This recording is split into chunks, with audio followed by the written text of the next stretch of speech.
Só vou falar, só fazer a introdução rápida. Claro, estamos aguardando o Sidney aí, que ele está... Estamos aguardando entrar mais...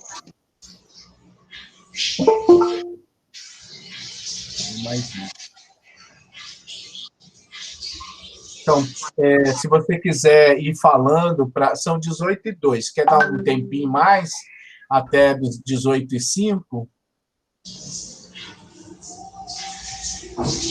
Graças. Então, mais 3 minutinhos só, eu estou só acertando aqui algumas coisas na gravação, tá? Pode ser.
Boa noite. Boa noite a todos, boa noite a todas. Meu nome é Graça, Maria das Graças Lobino. Eu faço parte do programa de pós-graduação de Educação em Ciência e Matemática, né, do Instituto Federal, né, que é o EduCimate. E gostaria de dizer que eu estou, assim, eu fiquei satisfeita de participar dessa Semana da Ciência e Tecnologia, mas queria dizer para vocês que foi muito muito inusitado, né? O nosso coordenador foi ontem que ele me ligou, né, ontem, para a gente estar participando, né, desse momento. Então, a temática a ser discutido um pouquinho com vocês aqui é o Laboratório Vivo, né? Que faz parte do debate sobre tecnologias sustentáveis, que, no fundo e ao cabo, são tecnologias sociais, né, da maior importância, na medida em que, olha, tem um barulho aí, alguém está com o telefone aberto. É a professora Vilma.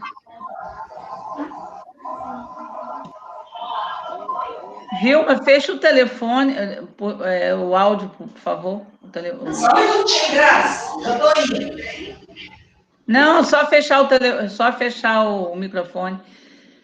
Então, gente, nós estamos aí no limiar, não, já estamos no século XXI, com uma série de problemas que são problemas macroestruturantes, são problemas planetários, e, na verdade, existe uma série de pesquisadores, já há algum tempo, né, desde a metade do século XX, questionando esse modus operandi que construímos aqui até agora.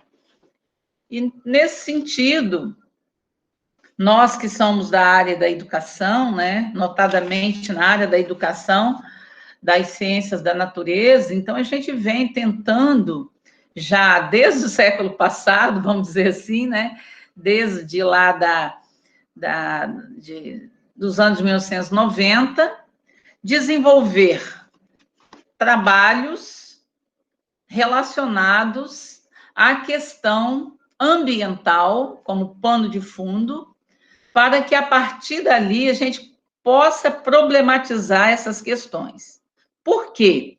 Porque a ciência moderna, ela está calcada, né, nos valores positivistas, nos valores que alicerçaram esse modelo de desenvolvimento, né, e que foi construindo, né, foi mais ou menos consolidado também lá no século XVIII com a Revolução Burguesa. Então, esses valores que são sustentados a partir da ciência moderna, eles vão se aliançar ali com os valores da burguesia.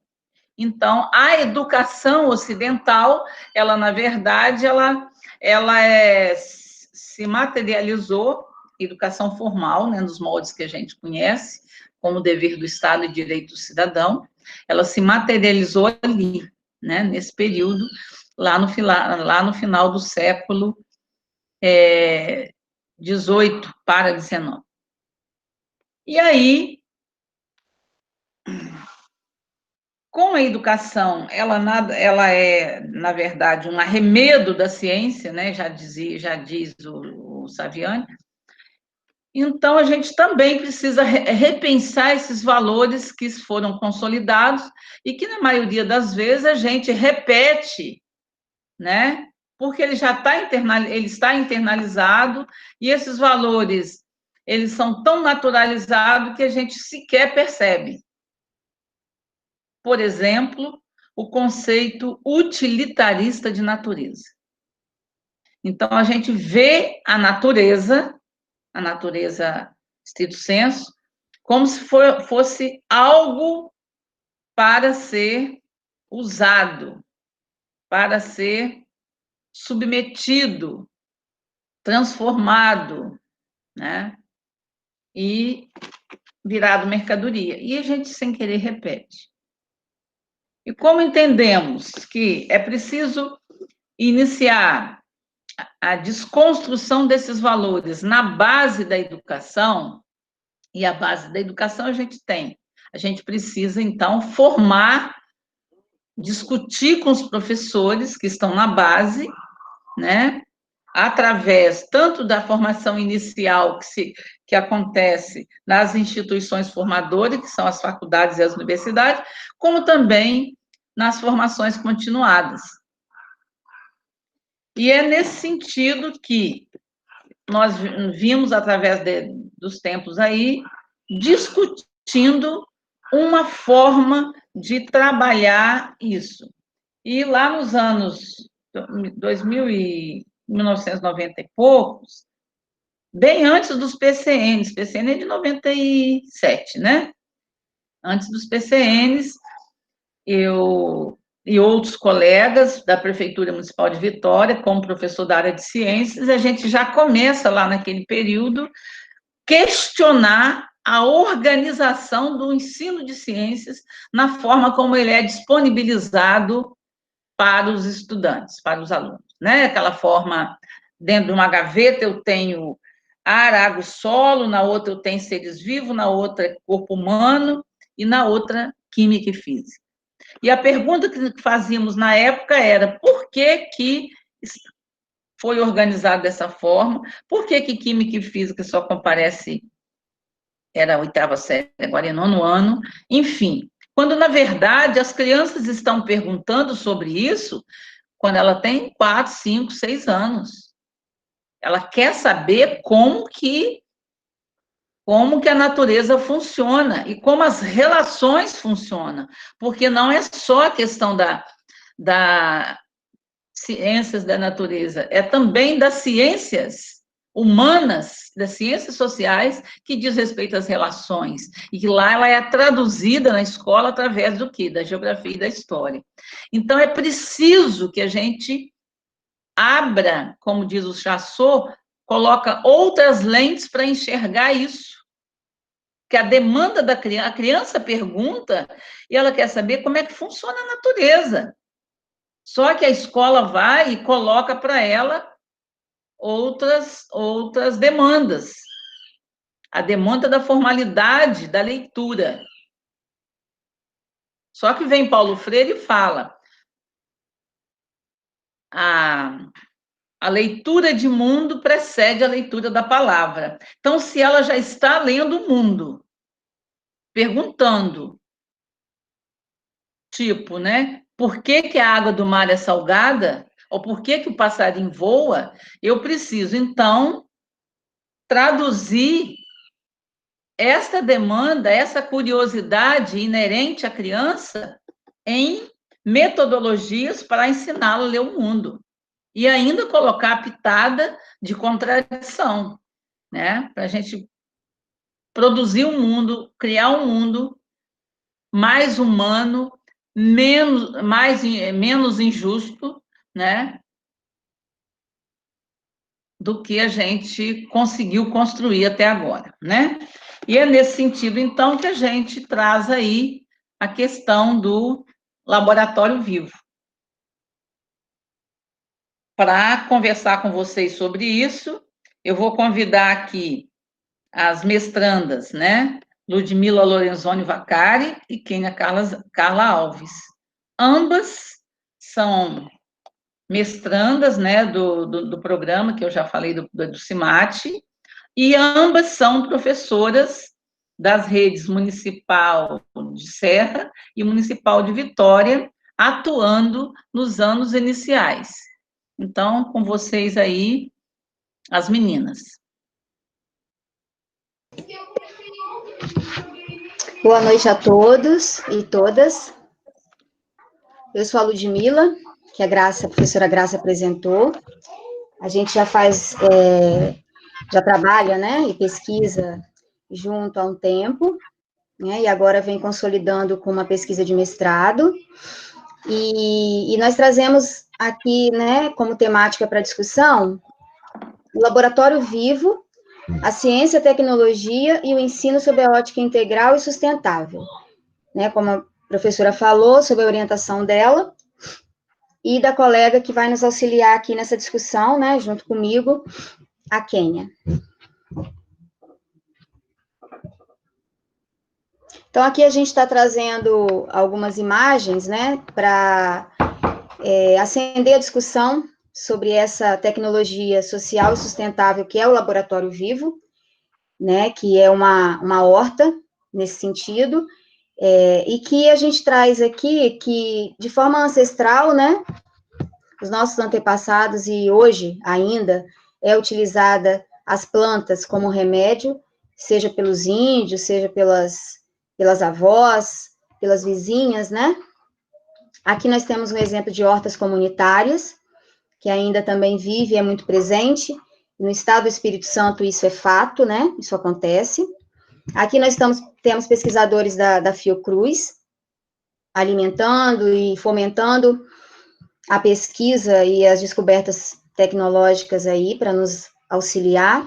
E aqui é a indústria farmacêutica. Então, a gente faz os contrapontos aqui, mostrando os vários tipos de tecnologias e as suas finalidades, né? Quando a gente associa, mais para frente a gente vai trazer alguns slides, a gente fala em tecnologia, é fato que qualquer criança ou qualquer adulto que não esteja ligado e antenado com essas questões do CTS, CTSA, vai ir para o lado do computador, vai falar que essas invenções tecnológicas de hoje e de tempos atrás são intituladas como sendo essas inovações apenas. E a gente sabe, né, enquanto pesquisadores e professores, que, acima de tudo, essas investigações que têm sido feitas em torno do ensino, da pesquisa no Brasil, vem trazendo essas vertentes aí, né, não é uma tecnologia, né, são várias tecnologias, e elas se apresentam também ligadas a um determinado tipo de problema. Então, a gente traz algumas interrogações aqui, no sentido também de trazer essa problematização e constatar o porquê que é importante, né, qual é a motivação de se ter esse tipo de pesquisa em relação à vida, à horta, à planta, à natureza. Então, o homem, né, isso é uma citação de Mário Quintana, que ilustra bem, o homem, esse exagerado, acha o cosmos infinitamente pequeno, e ele, ora, ele acha-se do tamanho normal. Então, a referência aqui é do antropocentrismo, né, de achar que a natureza está a serviço do homem sempre e em qualquer situação. E aí a gente vem trazendo alguma citação do Francis Bacon, do René Descartes, que justamente coloca, né, deposita no homem apenas a condição de ser pensante no sentido da razão, né, então de ter um início, meio e fim pré-determinado e que não fuja aquele preceito. Então, qualquer situação de desconforto é impulsionado nessa vertente da causalidade, né, causa e efeito, mas de uma forma que é para o progresso e para o desenvolvimento, né, a ciência nessa visão neutra e linear. E aí a gente traz também essa discussão em torno disso, que pusemos-nos a destrinchar o processo da vida com nossas tesouras de pesquisa. Fomos do organismo para o órgão, do órgão ao tecido, do tecido à célula, até chegarmos à molécula e ao DNA em seu ambiente celular. E continuamos a picotar. Decompusemos o DNA, decompusemos o ambiente e, com surpresa, descobrimos que a vida desapareceu. Para onde ela foi? Schwartz, né? Pode passar, Ken. Então, aqui a gente traz o homem, esse exagerado, né, aquilo que a gente citou lá atrás, justamente para entender, né, a ocupação do espaço, né, as tecnologias utilizadas, não se preocuparam, né, elas trouxeram, claro, benefícios. Aqui são fotografias de tempos diferentes, né, e que mostra a cidade de Vitória, a ilha de Vitória, e a gente percebe, né, o mar, né, como que é a ocupação aqui, né, do manguezal, os aterros, para edificação de prédios, né, de centros urbanos. Pode passar. Aqui nós temos alguns inventos tecnológicos que realmente beneficiaram a humanidade, né, trouxeram saúde, bem-estar, talvez não para todos, mas em busca disso, né, e outros que a gente vê que não é um avanço tecnológico, mas é uma consequência, né, a bomba, a destruição, a dizimar povos, enfim. E isso tudo traz a ideia de uma situação de que não há um risco, né? Há sempre uma projeção de que é algo, né? De que a ciência é tratada, de que a tecnologia é tratada a bem e serviço da humanidade. Aqui é um método científico que se propõe nesse contexto até hoje, né, que a maioria de nós fomos formados e ainda somos, né, de certa maneira, por outras subjetividades, seja pela mídia, seja por outras realidades aí. E aqui é um método analítico porque ele pensa em uma hipótese que tem um fim desejado, né? Quando você faz o teste, quando você coloca suas hipóteses, você já tem algo pré-determinado como certo, né, no seu entendimento. Então, é um tipo de pesquisa, de entendimento sobre a ciência que não deixa lacunas para o para a criatividade, a investigação de vários setores, de vários ramos da ciência do conhecimento, e aí você chega no certo. Sempre a ideia é essa, né? E aí se contrapõe a esse método positivista, né, da racionalidade, o método científico dinâmico, que é o do Jacob Cain, que é justamente você, a partir de uma problematização, né, que surge ali do contexto, você consegue se amparar, né, para criar, coletar dados, né, enunciar novos problemas, né, destacar outros problemas e outras áreas do conhecimento que poderão auxiliar nessa resolução, ou, enfim, nesse processo de conhecimento. E esse processo de conhecimento é inovador, né? Como é que fala?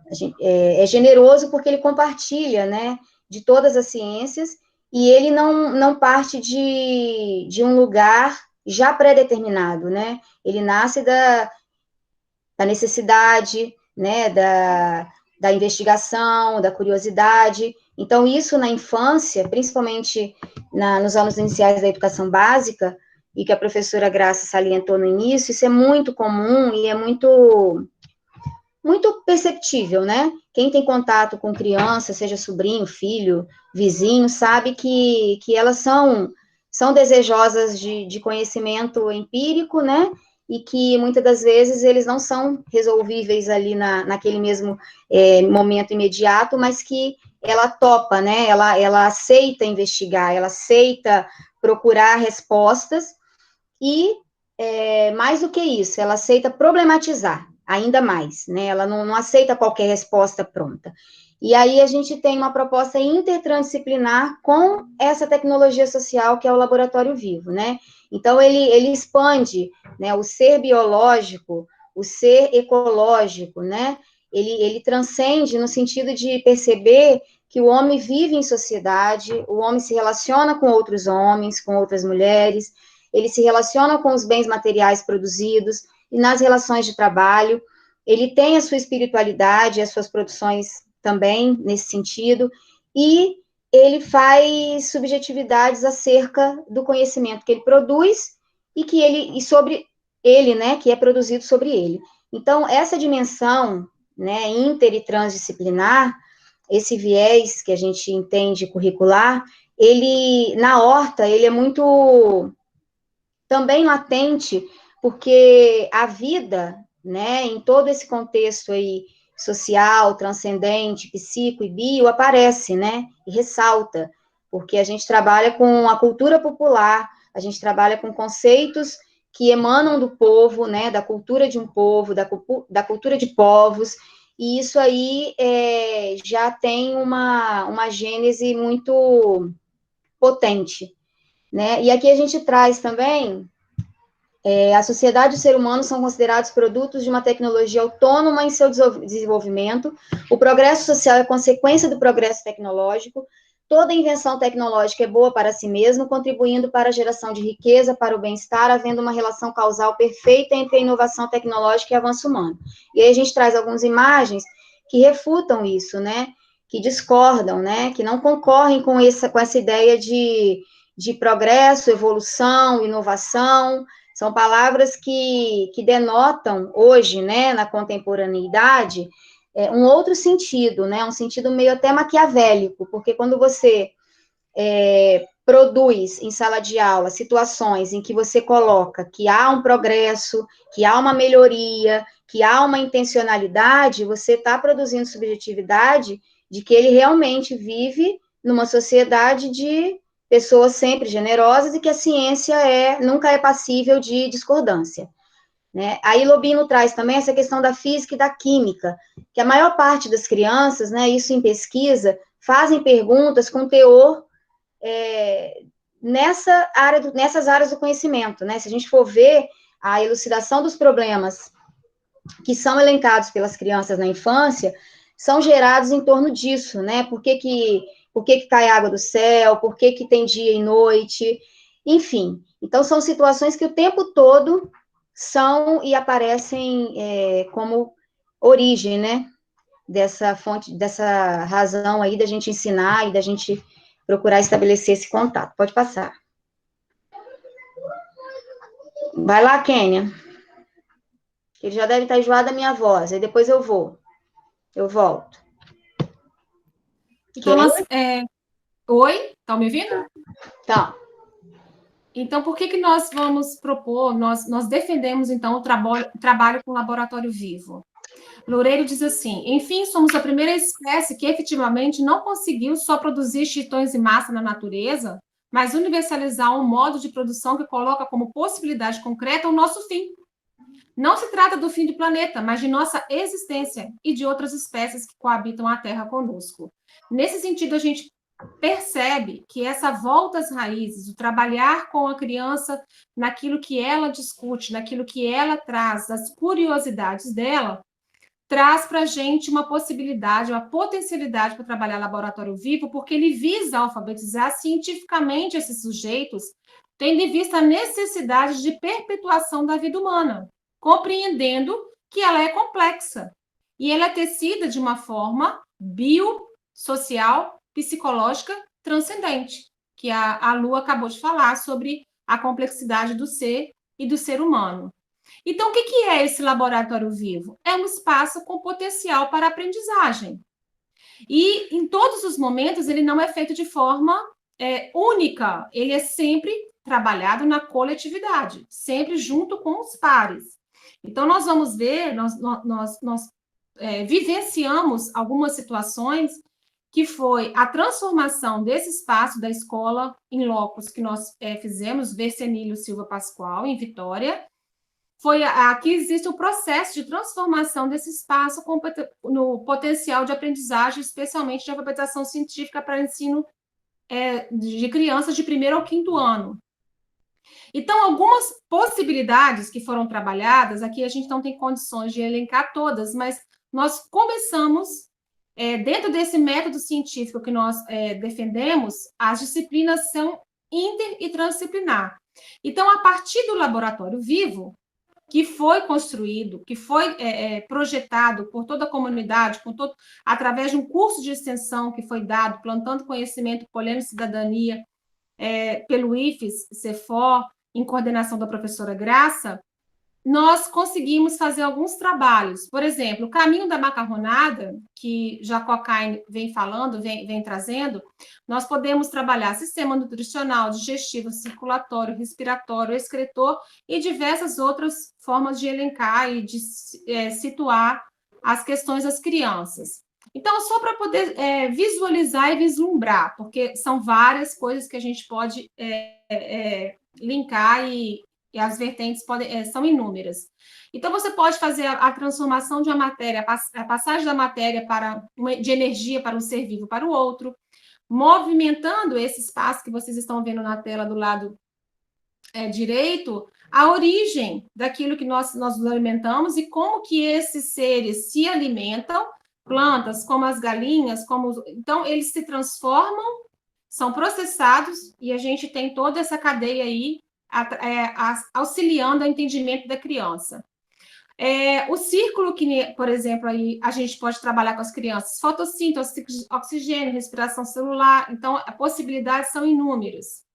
Outro tipo de trabalho que pode ser feito a partir dele, a transformação de energia dentro do nosso corpo através da mitocôndria, e a planta através da fotossíntese. E nesse percurso, nesse viés, nós temos, então, os temas transversais, que são a base dessa problemática, a base do trabalho, de todo o processo, que perpassam na horizontal das disciplinas e na sua verticalidade. Então, os eixos de integração, de transversal, ética, saúde, pluralidade cultural e orientação sexual, vão passar pelo laboratório vivo, pela horta laboratório vivo. Por quê? Porque é onde os conteúdos escolares são estudados inicialmente a partir de conceitos chaves, como espaço, tempo, natureza, sociedade e cultura. E isso articula com todos os conhecimentos escolares, em todos os níveis de modalidade, almejando o substantivo educação seja ambientalmente sustentável e justa. Aqui vocês têm a foto do lado esquerdo, que é como está o laboratório vivo na Escola Versemílio. Aqui foi a oficina de cheiros que nós demos, a foto do meio, e na sua direita, o processo da oficina de cheiros, que esse rapaz de camisa xadrez é o senhor Edmar Muniz, um educador ambiental, social, popular, que trabalha com as crianças, que tem um projeto maravilhoso dentro da escola, com participação muito pertinente, muito relevante na alfabetização científica das crianças. Esse foi o primeiro curso que foi dado, e a construção foi toda elaborada dentro do curso Plantando Conhecimento, como eu já havia falado. E o que nós participamos, vivenciamos no ano passado, de 2019, teve como continuação do ano de 2018. E nós, a professora Graça, coordenando, nós fizemos o curso de extensão Currículo por Abordagem Temática, a horta como artefato pedagógico na perspectiva da sustentabilidade. Então, dentro dessa perspectiva, nós conseguimos fazer os trabalhos de ética, saúde e meio ambiente, orientação sexual, pluralidade sexual, de todas essas formas, a partir do laboratório vivo. E a proposta do laboratório vivo como artefato de um currículo de abordagem temática sustentável dialoga, então, com todas as vertentes transdisciplinares. Então, onde tudo começou, as intervenções que nós vamos conversar agora mais para a prática, que a gente se propôs as intervenções doces de abóbora, repelente à base de citronela. Nós levamos as crianças no Museu da UFES. A horta tem o potencial de aprendizagem com medidas de comprimento, perímetro e área.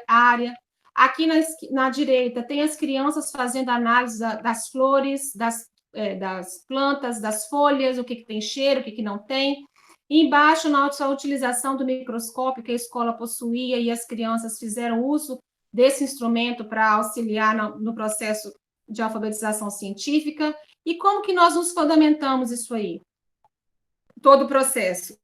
Lobino, currículo integrador e sustentável, Freire, temáticas geradoras, Loureiro, educação ambiental crítica, Angote, Teresópolis, os 3 momentos pedagógicos, e Pernambuco, né? Esquecemos aí. A metodologia de ensino abordada foram 3 momentos pedagógicos: problematização inicial, organização do conhecimento e aplicação do conhecimento. E dentro do curso que nós desenvolvemos, então, o objetivo era inserir no contexto escolar metodologias curriculares temáticas, objetivando a alfabetização científica dos estudantes, tendo como pano de fundo a educação ambiental integradora e sustentável. Lu, com você.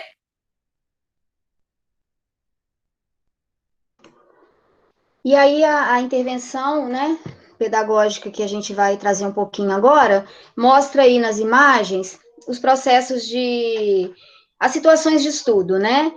Não é fazer um repelente, né? Essa situação de aprendizagem não é chegar e vamos pegar a receita, colocar no quadro, todo mundo copia e agora nós vamos seguir passo a passo a receita para chegar nos finalmente.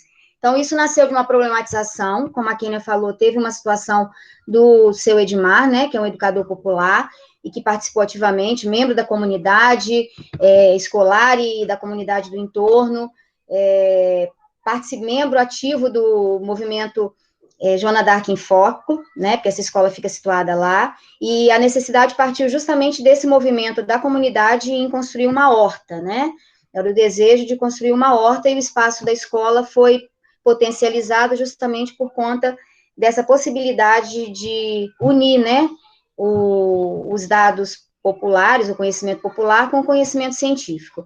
E aí tem os alunos, né, na fotografia, medindo o espaço, então a gente trabalha com todas as áreas do conhecimento de uma forma que eles problematizaram. Haviam 2 espécies aí, né, foi um objeto de pesquisa, essa abordagem das crianças, porque eles, ao intitularem as plantas, eles identificaram 2 plantinhas muito idênticas, né, e eles nem saltaram os olhos, não. Eu é que perguntei, falei, elas são iguais, diferentes? Que planta é essa aqui? Aí, não, é tudo camomila, professora.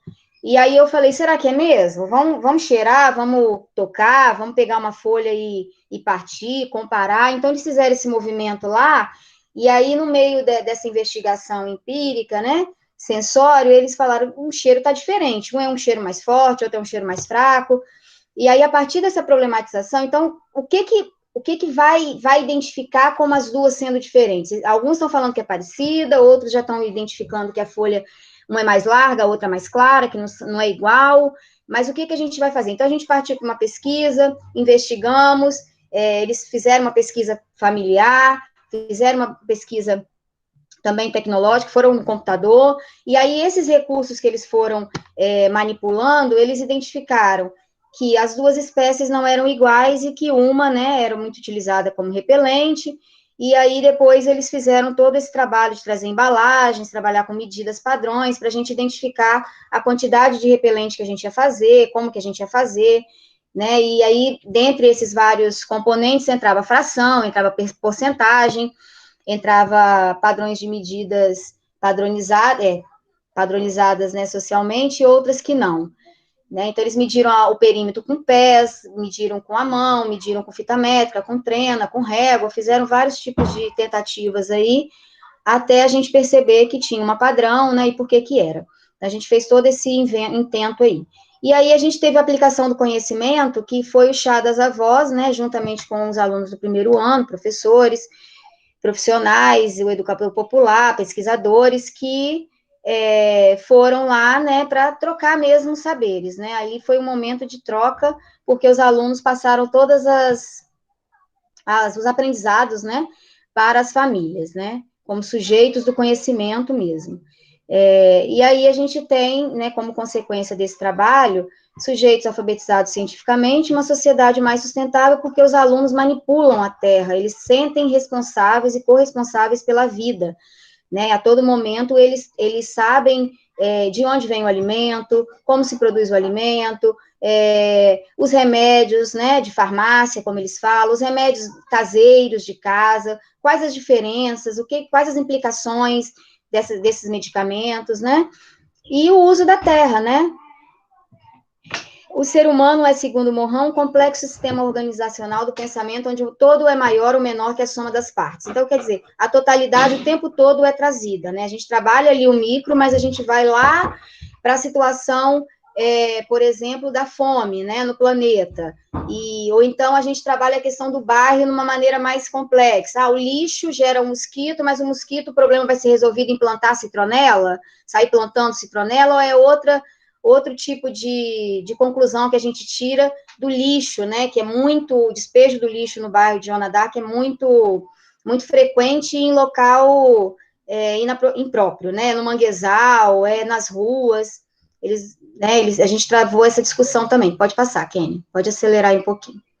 Então, aí a gente traz alguns resultados e discussões, que é justamente o que eu acabei de falar, né, eles trabalharam com medidas e grandezas, né, de diferentes naturezas, né, de capacidade, de comprimento, de volume, e justamente para entender que essa construção é vivenciada por uma necessidade, né, por uma questão de...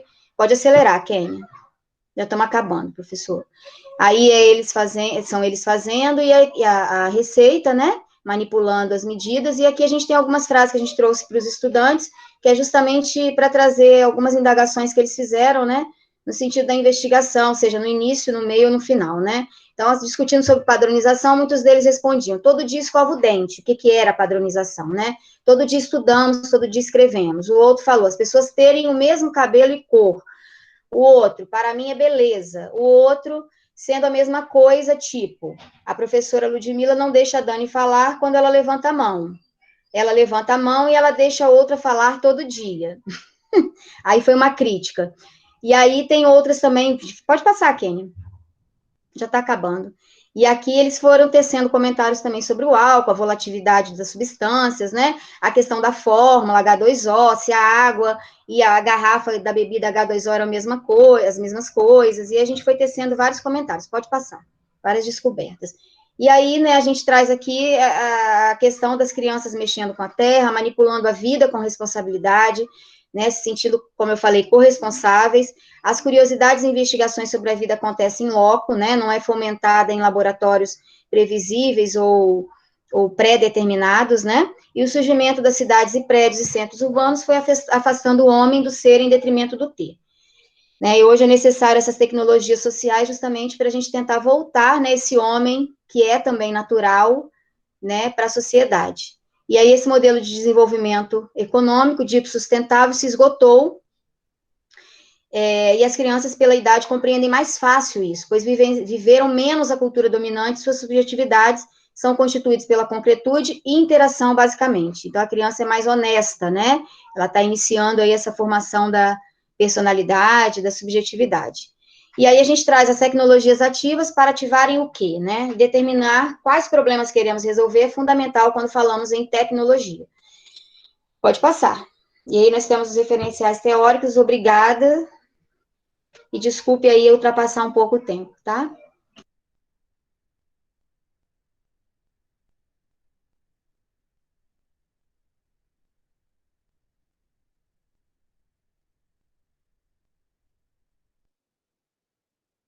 Obrigada, meninas. Não ultrapassou, não. É até 18, 19, né, Cid? Então, 19 horas. de acordo com o que foi solicitado, né, as meninas aceleraram para poder dar conta de apresentar uma parte, né, da intervenção da pesquisa que elas estão fazendo e, ao mesmo tempo, abrir para uma conversa, né, para um bate-papo, uma roda de conversa sobre o que foi levantado, de certa maneira, né? Então, a gente está à disposição, né, nós três, para poder estarmos conversando com vocês sobre o assunto. Se alguém quiser fazer algum comentário, alguma observação, fique à vontade.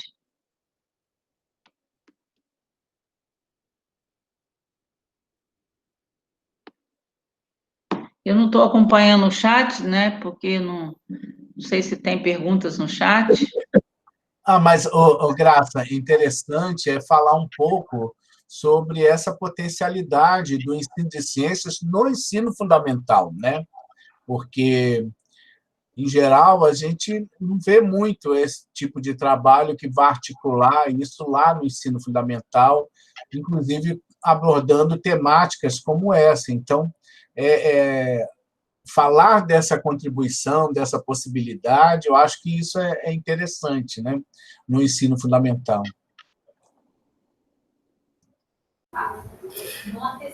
Boa tarde a todos, tarde, noite. Professor Lubino, Sidney, as palestrantes aí, Ludmila e Kênia. Estão me ouvindo? Alberto. Tudo Estão me bem, ouvindo? Alberto? Está todo mundo... Pode falar. Ok, é o Wellington. É o Wellington, pensei que era o Alberto, professora. desculpa. Então, assim, eu Wellington. quero parabenizar um trabalho espetacular. Sidney falou aí, é um trabalho. A pesquisa foi realizada no ensino fundamental. Poucos trabalhos realmente existem nessa área. É um trabalho intertransdisciplinar, contextualizado, potencializando a educação científica, ou seja, as ciências, ela é fundamental começar a trabalhar exatamente nessa fase do ensino. Eu, como pedagogo, eu sinto falta, tá? Na minha trajetória acadêmica e profissional, a gente tem uma dificuldade muito grande de trabalhar estes conceitos no ensino fundamental 1, exatamente por falta de formação, de conhecimento. Então, esse tema, esse trabalho é extremamente relevante e proporciona, assim, uma gama de possibilidades para os colegas, né, para os colegas da área de educação, né, Fundamental 1, de trabalhar, de possibilitar, de multiplicar. Tá bom? Então, assim, parabéns. Foi muito legal. Eu não estou desde o início, eu estava resolvendo outra situação aqui, mas do momento que eu assisti até agora, foi muito proveitoso, tá bom? Parabéns. Precisamos de mais pesquisas nessa área, tá? pesquisa, alfabetização científica, ensino de ciências, no ensino fundamental 1. Precisamos de mais pesquisas nessa área. Parabéns, está no caminho certo. Mais alguém gostaria de... Obrigada, viu, Wellington? A gente realmente sabe desse vácuo que existe, né, nos processos formativos e na pesquisa. São poucos os pesquisadores que debruçam, né, um trabalho com crianças, né, tanto da educação infantil, mas principalmente dos anos iniciais, que é a base do ensino fundamental, não é a base da educação como um todo, né? Então, se esse pilar que está centrado ali no ensino fundamental 1, que nós chamamos hoje, né?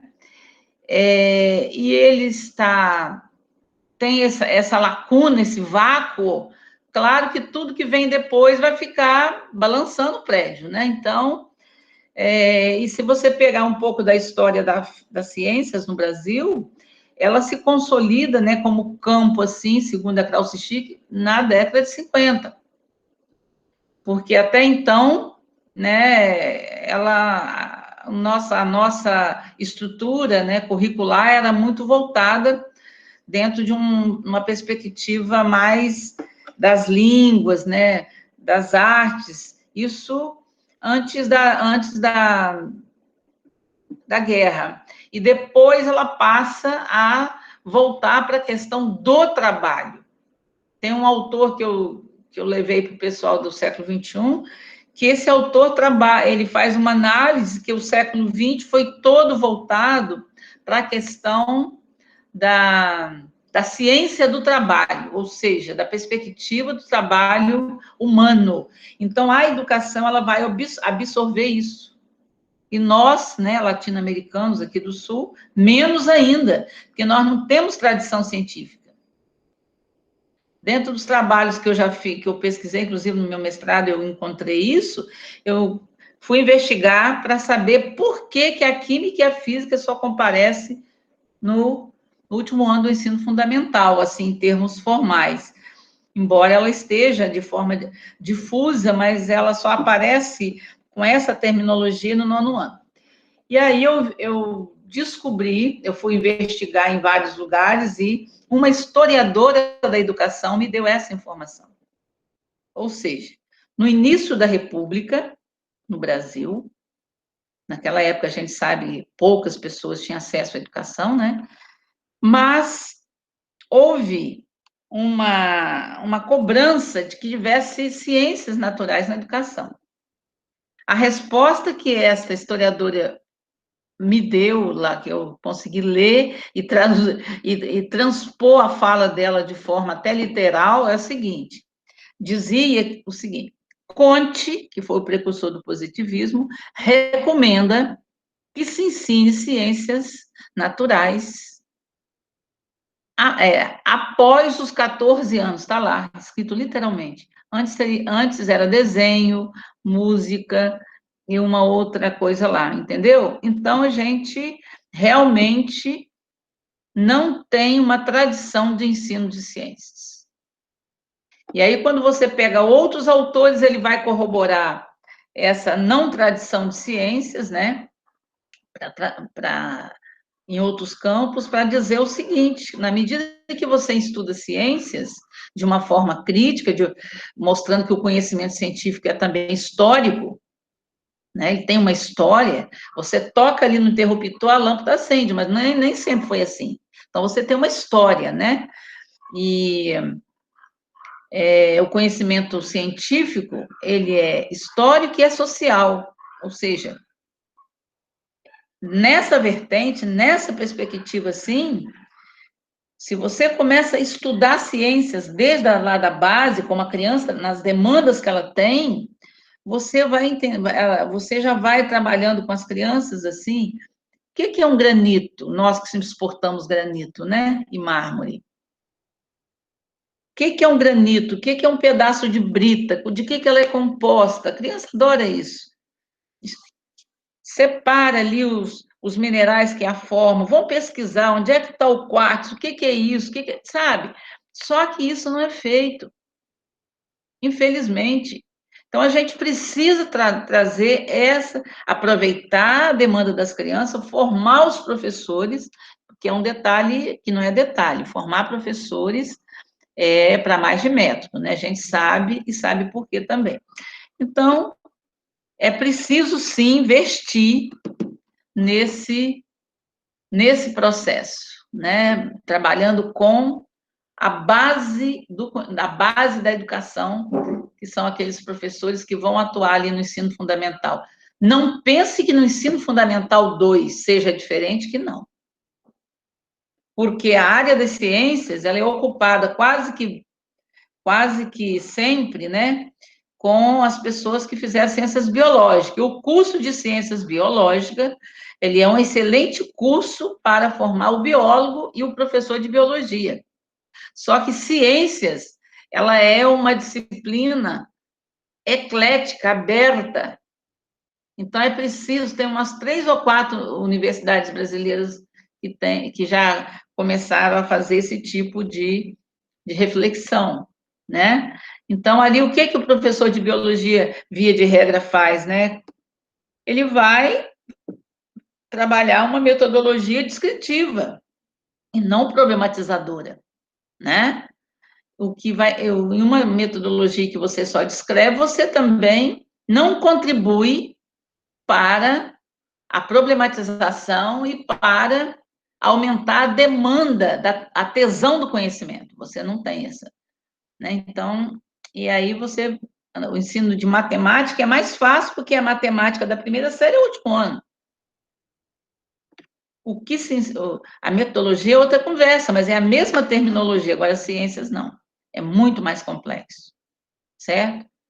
Pena que a Ludmila não trouxe ali um texto que um dos alunos dela, não nessa pesquisa, mas anteriormente, quando a gente trabalhou lá atrás, um texto que a criança faz. A coisa mais... Gente, criança é um negócio muito importante. É muito... Olha, é a 1000 por hora as crianças, né? E agora, com a tecnologia digital, mais ainda. Então, a gente precisa voltar para esse campo, tá? E a vertente ambiental, né? A vertente sustentável não pode deixar de existir, né? Ah, óbvio, principalmente nesse momento agora das mudanças climáticas. Alguém quer falar? Eu falei demais. Não, é o Alberto. Tem que perguntar a ele se ele quer falar, né? Explicar. Alberto, cadê o Alberto? O microfone ou alguém fala a pergunta. Alberto? Eu acho que ele quer que só...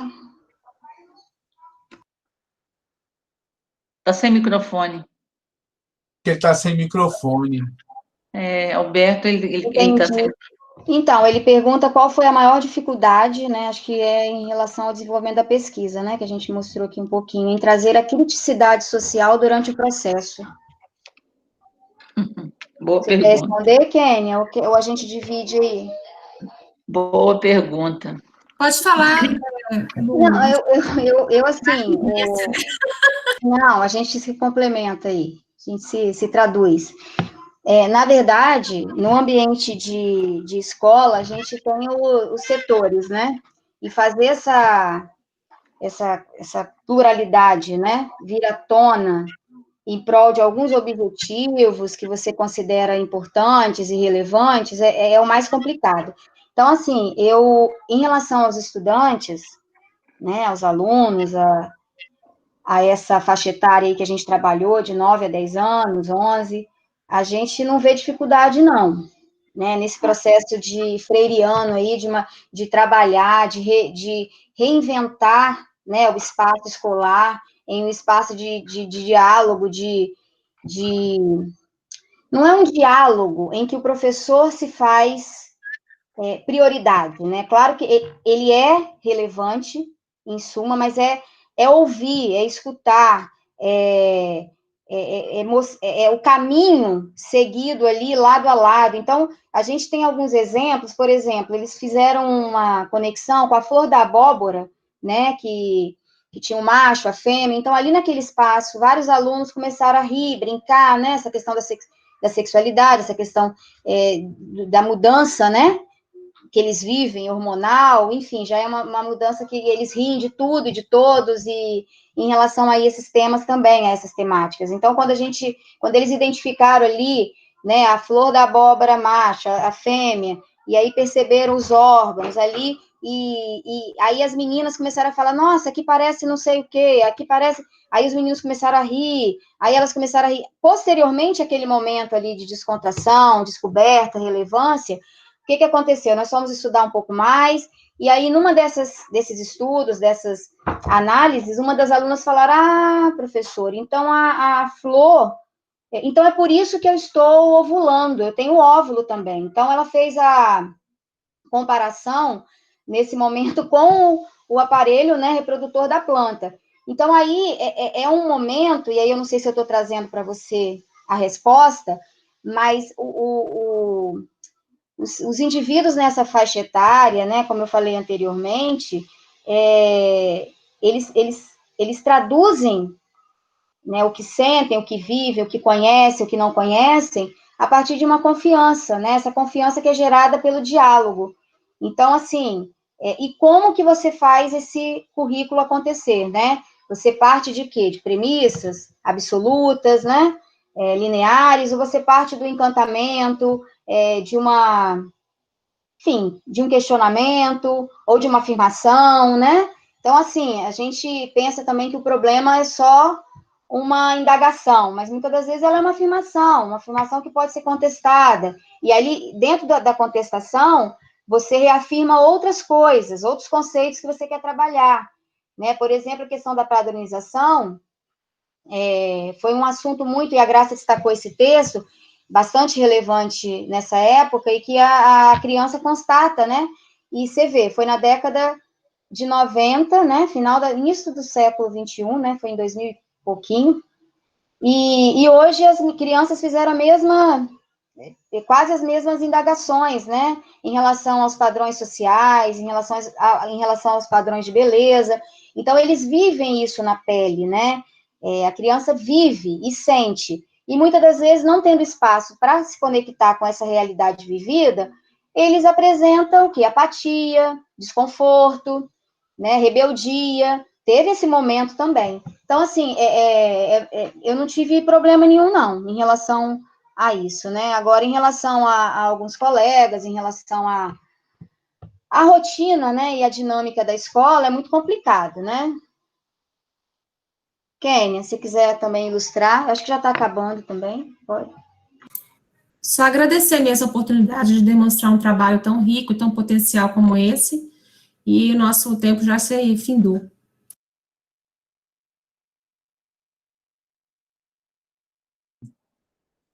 Compartilhar um exemplo dessa mesma escola que as meninas falaram, que a gente desenvolveu um projeto de extensão lá, que foi o delas em 2019, e o outro em 2018, que foi a própria demanda da escola, que foi um curso de formação.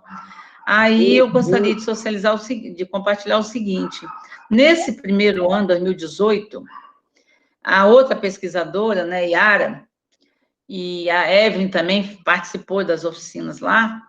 A Evelyn é da física e a Yara da biologia. Então, vejam vocês, fizemos a grande pergunta nossa da formação era onde estamos?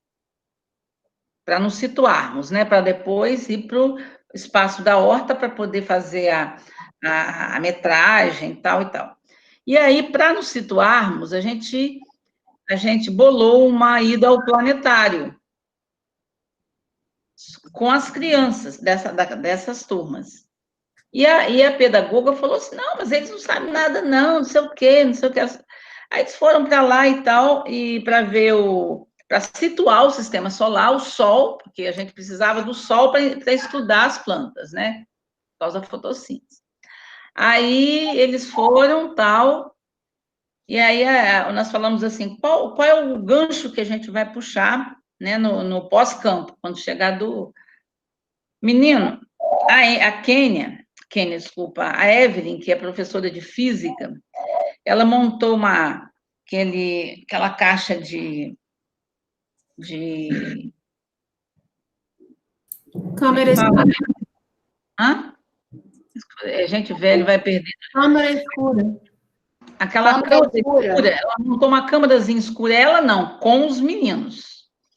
Menina, você tinha que ver o desenho que os meninos... Aí depois ela perguntou como que nós enxergamos, né? Eles traduziram no desenho, perfeitamente, através de setinhas, a lei da ótica. Então, a criança, ela tem uma percepção que a gente desconhece. E se a gente aprofundasse um pouquinho, a gente chega a determinados conceitos com eles. Para isso, a gente precisa de duas coisas. Precisa de um conhecimento e precisa da metodologia. E aí, essa dicotomia que tem na formação, que um tem um conhecimento específico e o outro tem metodologias e didáticas, isso aí é a pior coisa que fizeram na educação brasileira. Porque os planejamentos no ensino fundamental, a gente aponta isso, tem que ser juntos. O pessoal do sexto ao nono com o pessoal de primeiro ao quarto ano, para haver essa complementação, para ter ganho efetivo na qualidade de ensino, através do ensino fundamental inteiro, pacote completo, do primeiro ao nono ano, certo? Então, isso não é difícil, isso não gasta, não tem custo, isso é só dinâmica de organização, certo? E isso aí, a escola pode fazer isso com a maior tranquilidade, se tiver vontade política. Né, Washington? Washington está aí? Está aí? Estava aí. Então, é perfeitamente possível de fazer esse tipo de intervenção e de proposição na organização espaço-tempo escolar. Eu agradeço, né? Foi muito em cima da hora de ontem para hoje, né, Cid? Mas estamos aí, né? E nós apresentamos trabalho também lá no INDIP, né? No INDIP, a gente fez o ensino médio, Fundamental 2 e Fundamental 1. Abordagem temática nos 3, não foi, meninas? Então, tá. Obrigada, gente. Obrigada, professores. Obrigada, colegas. Agradeço e tal, e nós estamos aí à disposição. Vai iniciar outra agora, né, Cid? Vamos fazer só uma abertura rapidinho de câmera aqui, quem tiver câmera pode abrir. Parabéns pelo trabalho, Graça, a Ludmila e a Kênia que estão aqui. É sempre difícil a gente desenvolver esse trabalho e, ao mesmo tempo, trabalhar, fazer o trabalho de pesquisa, formação em nível de mestrado e, ao mesmo tempo, trabalhar. E a gente reconhece que teve muita energia aplicada, muito estudo desenvolvido aí nesse processo.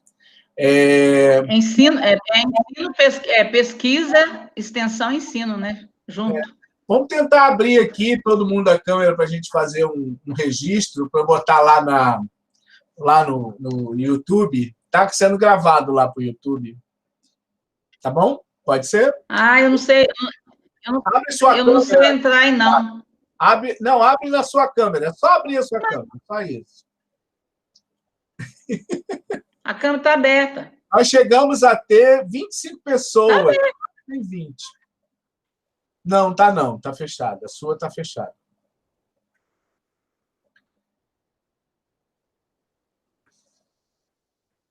Vamos. Graça, abre aí a câmera.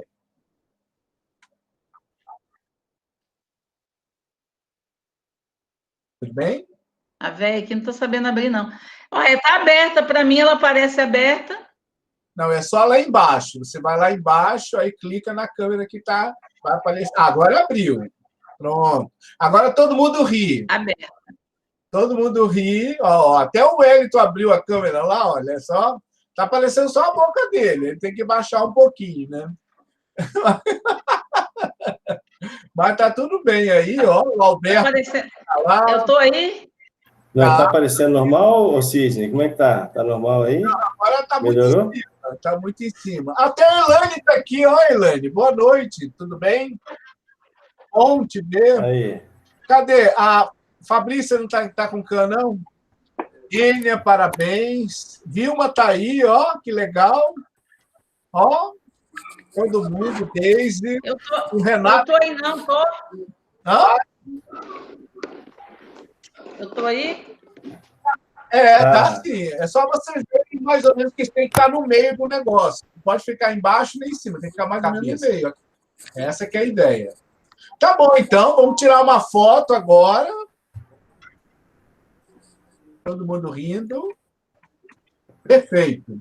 Agora vai começar a outra oficina, eu vou ter que sair daqui. Se vocês quiserem, quem quiser continuar, a sala vai ficar aberta, mas eu vou ter que ir para outra oficina e nosso grupo também vai ter que ir para outra oficina. Tem um link aí que eu botei, eu vou botar link lá. Já tem um montão de gente aqui.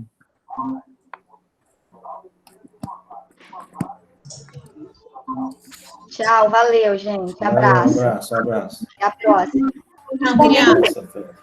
Isso aqui é muito legal, gente. A gente está fazendo história com esse negócio aqui. Isso, aí podemos seguir então para o Giliard. É o próximo, né, Giliard? Giliard é. Não, o meu é o meu. Não sei se é o próximo. Agora eu vou ter que fechar, vou ter que parar aqui a filmagem. Qual é o outro, Sidney? O outro está aqui no chat. Eu vou botar lá para você. Lá no YouTube. Sim. Bota para mim, manda no meu e-mail. É o mesmo, não?